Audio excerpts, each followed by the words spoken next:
Hello students, now this is the first lecture of our JEE MCQs. ये एकदम all together different topic हमारे syllabus में include किया गया है, that is Bragg's equation. Bragg's equation में जो हमने फॉर्मूला डिराइव किया है आपको मालूम है, डेंसिटी वाला D is equal to Z multiply by M divide by A cube into Na. ये फार्मूला हमने डिराइव किया है. अब आप इस फार्मूले की थ्योरेटिकल डेरिवेशन देखिए and see the beauty of Bragg's equation. Actually density हम आसानी से पता कर सकते लेबोरेटरी में. Molar mass also we can find out. Avogadro number already we know, right. अब सवाल ये उठता है कि मुझे Z निकालना है कि मुझे A निकालना है एक्सपेरिमेंटली. अगर मैं NaCl क्रिस्टल लेता हूँ और NaCl क्रिस्टल में अगर मुझे पता ही नहीं है कि NaCl क्रिस्टल सिंपल क्यूबिक है, FCC है कि BCC है, तो मैं कैसे पता कर सकता हूँ? I can only find out on the theoretical derivation. I know for simple cube value of Z is 1, for FCC it is 4 and for BCC it is again 1 NaCl, है ना, अगर आयनिक कंपाउंड लेंगे तो मुझे यहाँ पे A निकालना बहुत ज़रूरी है. और आपको A मतलब मालूम है बेटा क्या है? A मतलब you know it is the distance between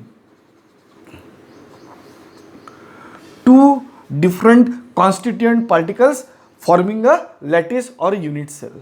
so ये A मैं निकालता हूँ experimentally by using Bragg's equation and that method is very important, x-ray diffraction method.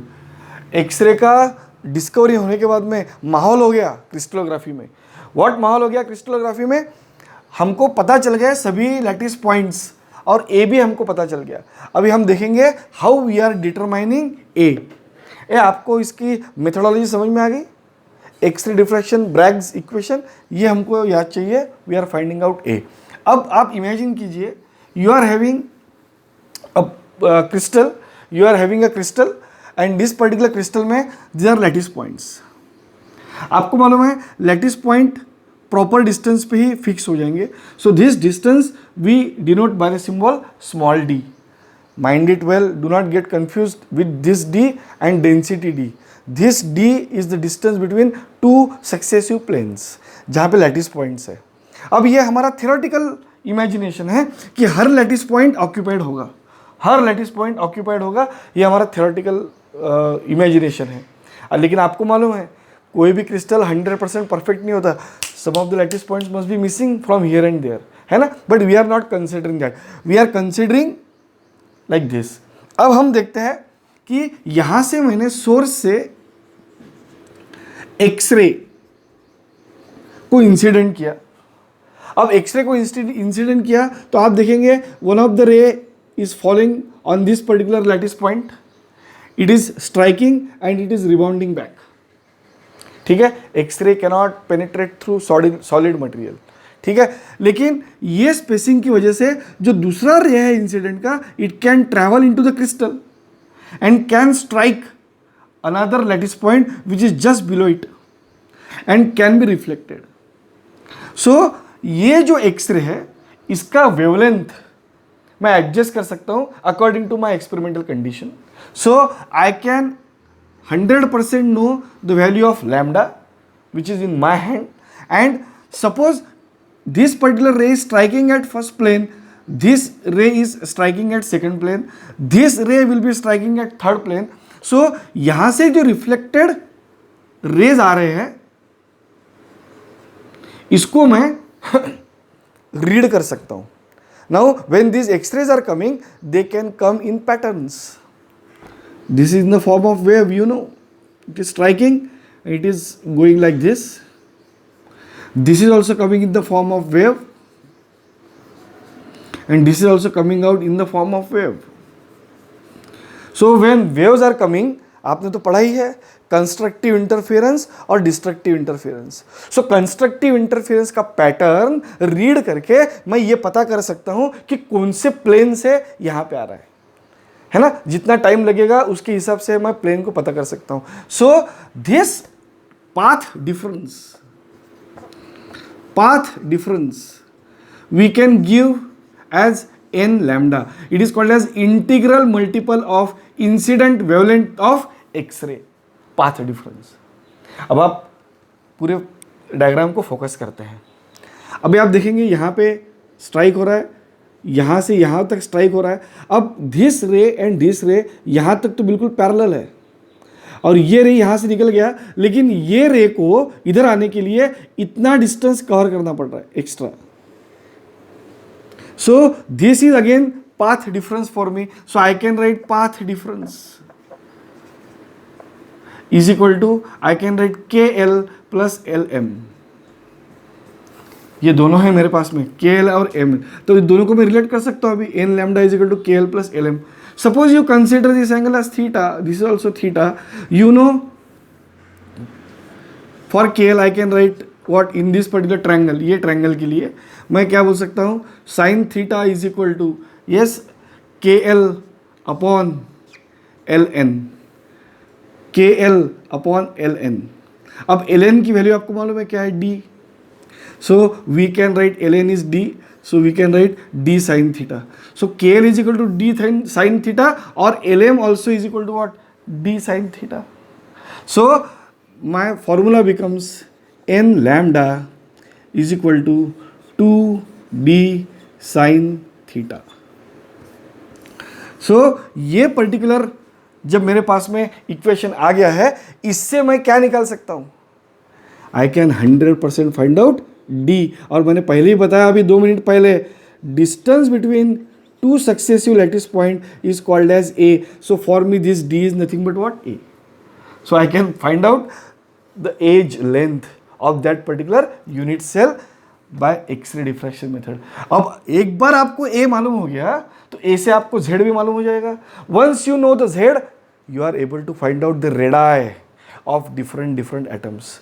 सो एक दूसरे के अंदर कितना मिक्स है आप देखिए.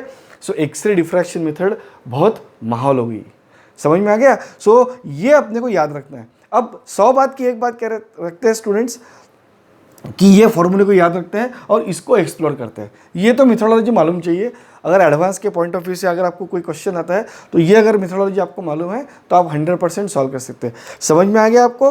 अभी हम कुछ MCQ लेंगे.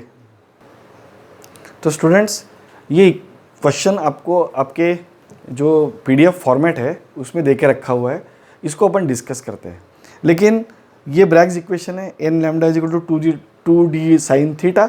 अब आप सबको आपको मालूम है कि क्या क्या लिखा है हमने यहाँ पर. n is actually integral multiple of planes.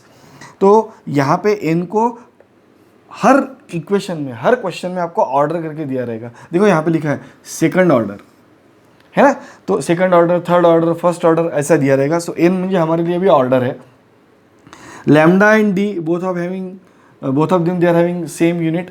Generally we represent it in angstrom unit, लेकिन एमस्ट्रॉन्ग यूनिट नहीं है, पिकोमीटर में दिया है तो हम पिकोमीटर में भी कर सकते हैं. Ensure that both this things are same. Suppose this is given in picometer, so answer will also be coming in picometers. Okay, theta is the angle made by X ray. अब ये क्वेश्चन को interpret करता है with respect to Bragg's equation. क्या बोलता है, second order Bragg's equation, second order Bragg's equation. So n मतलब मेरे लिए 2 आ गया. Lambda diffraction of X ray from a set of parallel planes separated by distance of. तो मेरे पास में D की वैल्यू आ गई, तो मैं यहाँ पे लिख देता हूँ लैम्डा 2D की वैल्यू मेरे पास में आ गई 1.155 occurs at an angle of 60 degree. Theta is 60 degree. So naturally it is what, sin theta. That means sin theta is what, sin 60 degree. अब आपको sin 60 डिग्री का वैल्यू तो मालूम ही है. सो वी कैन राइट, ये 2 कैंसिल हो गए मेरे पास में. So lambda is equal to 1.155 multiply by √3/2 because it is the value of sin 60. So suppose you solve it, you will find approximately its answer is coming as what, 1 Armstrong unit. So इस type के questions हमारे पास में आने वाले हैं. हाँ, अभी एक टिपिकल क्वेश्चन देखते हैं, ब्रैग्स इक्वेशन के ऊपर ही है. For second order diffraction using x-ray for a crystal separated by D Armstrong unit distance, following graph is obtained when varying theta at different wavelength is measured. ठीक है। अब ये हमारे पास पे ग्राफ दिया हुआ है और ऑप्शन में अपने को पूछा है what is the value of D, ये हमको पूछा है। अभी आप इसको आसानी से इंटरप्रेट कर सकते हैं। क्या ब्रैग्स इक्वेशन बोला तो हमको मालूम है it is what n lambda is equal to 2d sin theta. The moment you read second order, you know value of n will be 2. So you can write it as 2. So this 2 and this 2 will get cancelled. So my equation is now becoming lambda is equal to d sin theta. अब ये equation आने के बाद में मैं graph की तरफ देख रहा हूं तो I can see now the value of log lambda and log sin theta. So I must take the log of this particular equation. So therefore my equation becomes log of lambda is equal to log of d plus log of sin theta. Graph को देखते ही मुझे पता चलता है कि log lambda की value 0.3010 है। अब log lambda की वैल्यू अगर 0.3010 है तो मैं log d निकाल सकता हूं, लेकिन ये वैल्यू कब है भाई? ये वैल्यू तभी है जब log sin theta is what 0। So log sin theta 0 अगर हो जाएगा तो ही ये वैल्यू मेरी log d की 0.30 के साथ में कोइंसाइड होने वाली है log lambda के लिए, isn't it? सो अब मेरे पास में यहाँ पे आ गया therefore d is equal to what? Anti log of 0.3010। और मुझे लगता है हमने इतने सारे न्यूमेरिकल सॉल्व कर लिए हैं, अपने को मालूम है log of 2 is 0.3010, hence anti log of this must be what? 2. So our answer will be what? 2 Armstrong unit. Boss आपको समझ में आ गया? It is so simple, so you can explore different kind of questions. अब इसके साथ में मैं आपको और एक लास्ट बात बताना चाहता हूँ। कुछ बच्चे आप में से कुछ क्वेश्चन सॉल्व करते होंगे तो आपको ये वाले क्वेश्चन आएंगे, 111 प्लेन ऐसा लिखा होगा, या फिर 100 प्लेन लिखा होगा, या 1101 प्लेन ऐसा लिखा होगा। ये प्लेन्स जो प्रकार है ये बहुत पहले हमारे सिलेबस में था जेई के, अभी ये निकल चुका है। It is called as Miller's indices. It is called as Miller's indices.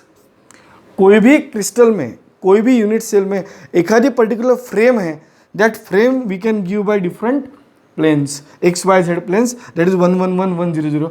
लेकिन ये हमारे पार्ट का डिस्कशन नहीं है। In some books you will 100% get this question, but believe me this is not there in your syllabus, Miller's indices. ठीक है? Thank you for today.